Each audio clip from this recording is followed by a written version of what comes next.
മറ്റൊരു വീഡിയോയിലേക്ക് സ്വാഗതം. LBS സെൻറ്ററിൽ അപ്ലൈ ചെയ്ത സ്റ്റുഡൻസിന് വേണ്ടി കറക്ഷൻ വിൻഡോ ഓപ്പൺ ആയിരിക്കുന്ന ഒരു സമയമാണിപ്പോൾ. അതുകൊണ്ട് തന്നെ കറക്ഷൻ ടൈമിൽ എന്തൊക്കെയാണ് ചെയ്യേണ്ടത് എന്നതിനെക്കുറിച്ചുള്ള ഒരു ഡീറ്റെയിൽഡ് വീഡിയോ ആണിത്. ഒന്നും സ്കിപ്പ് ചെയ്യാതെ അവസാനം വരെ കാണാൻ ശ്രമിക്കുക. കാൻഡിഡേറ്റ് പോർട്ടൽ ഓപ്പൺ ചെയ്യുന്നതിന് വേണ്ടി LBSൻ്റെ സൈറ്റ് ഓപ്പൺ ആക്കിയ ശേഷം നഴ്സിംഗിൻ്റെ പോർട്ടലിൽ പോയി ലോഗിൻ ചെയ്യണം. ലോഗിൻ ചെയ്യാനായി ആപ്ലിക്കേഷൻ നമ്പറും രജിസ്ട്രേഷൻ ID-യും പാസ്വേഡും കൊടുക്കണം. സൈൻ ഇൻ ചെയ്ത ശേഷം ആപ്ലിക്കേഷൻ സ്റ്റാറ്റസ് എന്താണെന്ന് നോക്കണം. കാൻഡിഡേറ്റ് പോർട്ടൽ ഓപ്പണായി വന്നാൽ ഇതുപോലെ ഒരു പേജിലേക്കായിരിക്കും നമ്മൾ എത്തുന്നത്.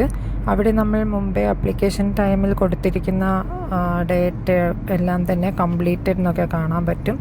അതിൽ തന്നെ ആക്സെപ്റ്റഡ് ഡേറ്റ പബ്ലിഷ്ഡ് എന്ന് കാണാം. ഏറ്റവും താഴെ റൈറ്റിലായി വ്യൂ ആക്സെപ്റ്റഡ് ഡേറ്റ എന്നൊരു ബട്ടൺ കാണാം. അതിൽ ക്ലിക്ക് ചെയ്യുകയാണെങ്കിൽ നമ്മുടെ ഡേറ്റ എന്തൊക്കെയാണ് LBSൽ ലോഡായിരിക്കുന്നത് എന്നും, ഫോർ എക്സാമ്പിൾ കേരള സ്റ്റേറ്റിൽ പഠിച്ച സ്റ്റുഡൻസിനാണെങ്കിൽ അവരുടെ രജിസ്ട്രേഷൻ നമ്പർ ആയിരിക്കും അവർ കൊടുത്തിട്ടുണ്ടാവുക. അത് വെച്ചിട്ട് നമ്മുടെ മാർക്കൊക്കെ ലോഡായിട്ടുണ്ടാവും അവിടെ ഓൾറെഡി. അത് എല്ലാം തന്നെ വെരിഫൈ ചെയ്യണം. അതിൽ ആക്സെപ്റ്റഡ് ഡേറ്റ ക്ലിക്ക് ചെയ്ത് കഴിഞ്ഞാൽ എല്ലാം എന്തൊക്കെയാണ് നമ്മുടെ ഡീറ്റെയിൽസ് അവിടെ നിന്ന് നമുക്ക് വ്യൂ ചെയ്യാൻ പറ്റും. അതെല്ലാം തന്നെ ഈ കണക്ഷൻ ടൈമിൽ തന്നെ നമ്മളൊന്ന് വെരിഫൈ ചെയ്യണം. എല്ലാം ഒന്ന് കണ്ണോടിച്ച് ശരിയാണെന്ന് ഉറപ്പ് വരുത്തേണ്ടത് വളരെ അത്യാവശ്യമാണ്. അടുത്തതായി കാണുന്നതാണ് ആപ്ലിക്കേഷൻ സ്റ്റാറ്റസിൻ്റെ വിൻഡോ. ഈ ആപ്ലിക്കേഷൻ സ്റ്റാറ്റസ് ഒന്നുകിൽ നമുക്ക് പ്രൊവിഷണലി ആക്സെപ്റ്റഡ് എന്ന് കാണിക്കും, അല്ലെങ്കിൽ റിജക്റ്റഡ് എന്ന് കാണിക്കും. പ്രൊവിഷണലി ആക്സെപ്റ്റഡ് എന്ന് പറഞ്ഞു കഴിഞ്ഞാൽ ഇപ്പോൾ LBS വെരിഫൈ ചെയ്തപ്പോൾ നമ്മുടെ ഡേറ്റ ഒന്നും വലിയ പ്രശ്നങ്ങളൊന്നും കണ്ടിട്ടില്ല. അതുകൊണ്ട് തന്നെ നമ്മൾ കൊടുത്തതെല്ലാം ആക്സെപ്റ്റ് ചെയ്തിട്ടുണ്ട്. റിമാർക്സിൽ നമുക്ക് എന്തെങ്കിലും കറക്ഷൻ ഉണ്ടെങ്കിൽ, അതായത് പ്രൊവിഷണലി റിജക്റ്റഡ് ആണെങ്കിൽ ഉള്ള കറക്ഷനാണ് അവിടെ റിമാർക്സിൽ നമുക്ക് സാധാരണ കാണാം. അപ്പോൾ ഇവിടെ കറക്ഷൻ ഒന്നും ഇല്ലാത്തതുകൊണ്ട് തന്നെ നിൽ എന്നാണ് കാണുന്നത്. റിമാർക്സ് ഇഫ് എനി എന്നുള്ളത് LBS കറക്ഷനൊന്നും കണ്ടില്ലെങ്കിലും നമുക്ക് എന്തെങ്കിലും കറക്ഷൻ ഉണ്ടെങ്കിൽ നമുക്കത് ആഡ് ചെയ്യാം. ഫോർ എക്സാമ്പിൾ കഴിഞ്ഞ വീഡിയോയിലെല്ലാം ഒരുപാട് സ്റ്റുഡൻസ് ചോദിച്ചിരുന്നത് റീവാലുവേഷൻ്റെ മാർക്ക് എങ്ങനെയാണ് എൻ്റർ ചെയ്യുക എന്നുള്ളതായിരുന്നു. ആ ഒരു എക്സാമ്പിൾ എടുത്തു കഴിഞ്ഞാൽ റീവാലുവേഷൻ്റെ മാർക്ക് നമുക്ക് എൻ്റർ ചെയ്യണം എന്നുണ്ടെങ്കിൽ നമുക്ക് നമ്മുടെ റിമാർക്സിൽ എന്താണ് ചെയ്യേണ്ടത്, അതായത് റീവാലുവേഷൻ മാർക്സ് ഷുഡ് ബി എൻ്റേർഡ് എന്ന് കൊടുത്തിട്ട് നമുക്ക് അത് സേവ് കൊടുക്കണം. അതിന് ശേഷം വേണം നമുക്കതിൻ്റെ പ്രൂഫ് അറ്റാച്ച് ചെയ്യണം, അപ്ലോഡ് ചെയ്യണം. ആ പ്രൂഫ് എന്ന് പറയുന്നത് റിവാലുവേഷൻ്റെ കേസിൽ നമുക്ക് നമ്മുടെ മാർക്ക് റിഫ്ലക്റ്റായി വരുന്ന എന്തെങ്കിലും പേജ്, ഒന്നുകിൽ മാർക്ക് ലിസ്റ്റ് നമുക്ക് കറക്റ്റഡ് മാർക്ക് ലിസ്റ്റ് കിട്ടിയില്ലെങ്കിൽ നമുക്ക് ഏത് പേജിലാണ്, അതായത് സ്ക്രീൻഷോട്ട് ആയാലും മതിയാവും. അത് വരുന്ന സ്ക്രീൻഷോട്ട് എടുത്ത ശേഷം ഇൻസ്റ്റിറ്റ്യൂഷൻ ഹെഡ് അറ്റസ്റ്റ് ചെയ്ത ഡോക്യുമെൻ്റ് അവിടെ അപ്ലോഡ് ചെയ്യുന്നതാണ് ഏറ്റവും നല്ലത്. അങ്ങനെയാകുമ്പോൾ നമുക്കൊരു ഒതൻറ്റിസിറ്റി ഒക്കെ എൻഷ്യൂർ ചെയ്യാൻ പറ്റും.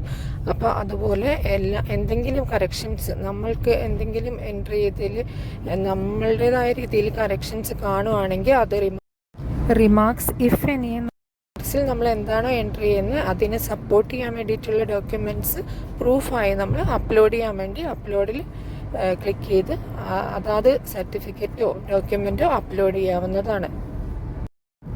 നമുക്ക് എന്തൊക്കെയാണോ കറക്ഷൻ ഉള്ളത് അതെല്ലാം തന്നെ ചെയ്ത ശേഷം മാത്രമേ കൺഫർമേഷൻ ബട്ടണിൽ ക്ലിക്ക് ചെയ്യാൻ പാടുള്ളൂ. കൺഫർമേഷൻ ബട്ടണിൽ ക്ലിക്ക് ചെയ്ത് കഴിഞ്ഞാൽ പിന്നെ നമുക്കൊന്നും ചെയ്യാൻ കഴിയില്ല. അതുകൊണ്ട് എന്തെങ്കിലും ഡൗട്ട്സ് ഒക്കെ ബാക്കി വെച്ചും കൊണ്ട് കൺഫർമേഷൻ ബട്ടണിൽ പോയി ധൃതി പിടിച്ച് ക്ലിക്ക് ചെയ്യരുത്. ഓഗസ്റ്റ് 3 വൈകുന്നേരം 5 മണി വരെ നമുക്ക് സമയമുണ്ട്. അപ്പോൾ അതിനുള്ളിൽ നമ്മൾ ഡോക്യുമെൻറ്റ്സും എല്ലാം തന്നെ അപ്ലോഡ് ചെയ്താൽ മതി. പക്ഷേ ഏറ്റവും നേരത്തെ തന്നെ നമ്മളെല്ലാം റെഡിയാക്കാൻ ശ്രമിക്കുക. എന്ന് വെച്ചിട്ട് ഒന്നും റെഡിയാവാതെ ധൃതി പിടിച്ച് നമ്മൾ കൺഫർമേഷൻ ബട്ടണിൽ ക്ലിക്ക് ചെയ്ത് കഴിഞ്ഞാൽ നിങ്ങളുടെ റാങ്കൊക്കെ നിങ്ങളുടെ മാർക്കിനെയും നിങ്ങളുടെ റിസർവേഷനെയും എല്ലാം നോക്കിയാണ് നിങ്ങളുടെ റാങ്ക് വരുന്നത്. അതുകൊണ്ട് തന്നെ ഒന്നും ഒരു അലംഭാവവും കാണിക്കാതെ നമുക്ക് വേണ്ട എല്ലാ ഡോക്യുമെൻറ്റ്സും അറ്റ് ദ ഏർലിയസ്റ്റ് പ്രൊക്യൂർ ചെയ്ത ശേഷം ഓഗസ്റ്റ് 3 മുമ്പേ തന്നെ ഇതിൽ അപ്ലോഡ് ചെയ്ത് തന്നെ കൺഫർമേഷൻ ബട്ടൺ ക്ലിക്ക് ചെയ്യാൻ നോക്കുക. അതാണ് ഏറ്റവും നല്ലത്. ധൃതി പിടിച്ചോ ടെൻഷൻ അടിച്ചോ ഒന്നും ചെയ്യരുത്. എല്ലാ കാര്യങ്ങളും അന്വേഷിച്ചും അറിഞ്ഞ ശേഷം നമുക്ക് കോൺഫിഡൻസ് ഇല്ലെങ്കിൽ നമ്മൾ അക്ഷയയിൽ തന്നെ പോയി ഇതൊക്കെ ചെയ്യുന്നതാണ് നല്ലത്. അല്ലെങ്കിൽ നമുക്ക് ആകെ ടെൻഷൻ അടിച്ച് എന്തെങ്കിലുമൊക്കെ മറന്നു പോവുകയൊക്കെ ചെയ്താൽ അത് നമ്മുടെ അവസാനത്തെ ഒരു റാങ്കിനെയൊക്കെ ബാധിക്കും. അതുകൊണ്ട് എല്ലാവരും അതെല്ലാം ശ്രദ്ധയോടെ ചെയ്യുക. എല്ലാ സർട്ടിഫിക്കറ്റും എല്ലാം ഒന്നുകൂടെ മാറ്റി വെക്കാനുണ്ടെങ്കിൽ അതൊക്കെ ക്ലിയർ കുറവാണ്, അങ്ങനെയൊക്കെയുള്ള കാര്യങ്ങൾ LBSൻ്റെ റിമാർക്സിൽ എന്തെങ്കിലും ഉണ്ടെങ്കിൽ അതൊക്കെ തന്നെ മാറ്റി വെച്ച ശേഷം മാത്രം കൺഫർമേഷൻ ബട്ടൺ ക്ലിക്ക് ചെയ്യുക.